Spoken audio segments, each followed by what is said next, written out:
Okay, today I'm going to show you how to find an empirical formula. So the one that we're going to be doing today is called 1-deoxy-D-galactitol. So it has the percent composition 43.368% carbon, 8.492% hydrogen, 48.140% oxygen. Now, the easiest thing to do when you're given percents like that is to assume that you have a 100 gram sample. So 43.368% of 100 grams is going to be 43.368 grams. And so I already started that. And so what I did is I simply wrote down the grams. So again, assume that you have a 100 gram sample. So that way we have grams of carbon, hydrogen, and oxygen. And we have to convert those to moles then. So dividing by the molar masses on the periodic table, which I set up for you, so we have 12.011 for carbon, gives us 3.64 moles of carbon.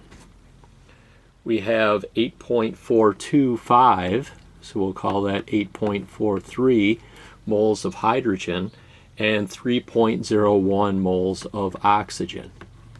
Now the next step in order to find the empirical formula is divide through by the smallest number of moles. Well, our smallest number is 3.01. So that one's easy because anything divided by itself is equal to 1. 8.43 divided by 3.01 gives us 2.80.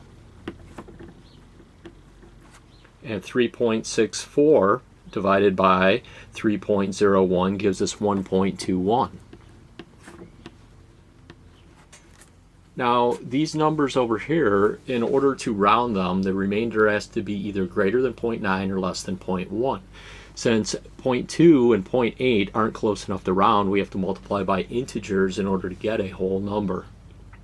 Well, if we multiply everything by 2, that would give us 2.42, which isn't any closer than the 1.21 is. In fact, it's further away. So it turns out if we multiply everything by 5, because what you do to one term you have to do to everything, if we multiply them all by 5, then we're going to get whole numbers. We're going to get integers.